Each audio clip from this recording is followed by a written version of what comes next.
ಸಂಘಟನೆಗಳಲ್ಲಿ ಜಾತ್ಯತೀತ ನೆಲೆಗಟ್ಟು ಹಾಗೂ ಸಾಮಾಜಿಕ ನ್ಯಾಯ ಬಹಳ ಮುಖ್ಯ.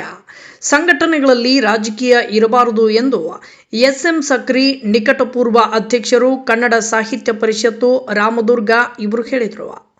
ರಾಮದುರ್ಗ ತಾಲೂಕಾ ಸರ್ಕಾರಿ ನೌಕರರ ಸಭಾಭವನದಲ್ಲಿ ನಡೆದ ಕೇಂದ್ರ ಕನ್ನಡ ಸಾಹಿತ್ಯ ವೇದಿಕೆ ಬೆಂಗಳೂರು ತಾಲೂಕು ಘಟಕ ಹಾಗೂ ಸಮುದಾಯ ಘಟಕ ರಾಮದುರ್ಗ ಇವರ ಸಹಯೋಗದಲ್ಲಿ ಕರ್ನಾಟಕ ರಾಜ್ಯೋತ್ಸವ ಅಂಗವಾಗಿ ಹಮ್ಮಿಕೊಂಡಿದ್ದ ಕವಿಗೋಷ್ಠಿ ಮತ್ತು ಶ್ರೀ ಆರ್.ಎಸ್. ಪಾಟೀಲ್ ಹಿರಿಯ ಸಾಹಿತಿಗಳು ಬರೆದಿರುವ 10 ಪುಸ್ತಕಗಳ ಬಿಡುಗಡೆ ಕಾರ್ಯಕ್ರಮದ ಉದ್ಘಾಟನೆ ನೆರವೇರಿಸಿ ಅವರು ಮಾತನಾಡಿದರು.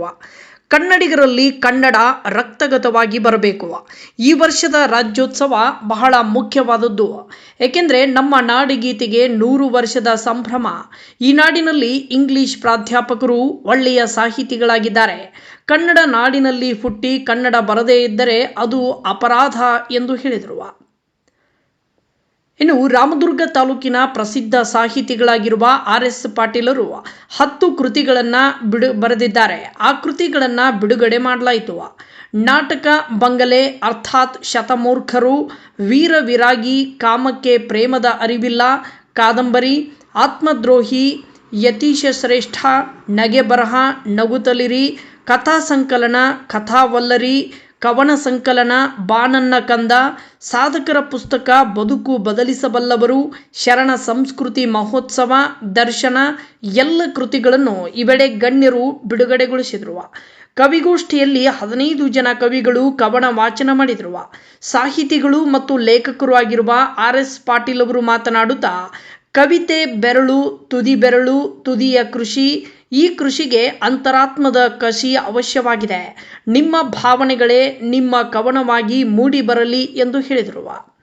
ಕಾರ್ಯಕ್ರಮದ ಅಧ್ಯಕ್ಷತೆಯನ್ನು ಬಿ.ಯು. ಬೈರಕ್ದಾರ್ ಅಧ್ಯಕ್ಷರು, ಕೇಂದ್ರ ಕನ್ನಡ ಸಾಹಿತ್ಯ ವೇದಿಕೆ ರಾಮದುರ್ಗ ಘಟಕ ವಹಿಸಿದರು.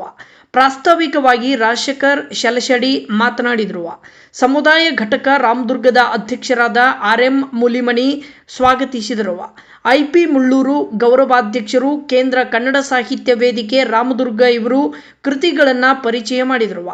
ವಿಜಯಲಕ್ಷ್ಮಿ ಇ.ಟಿ. ಸಾಹಿತಿಗಳನ್ನು ವೇದಿಕೆಗೆ ಪರಿಚಯಿಸಿದರು.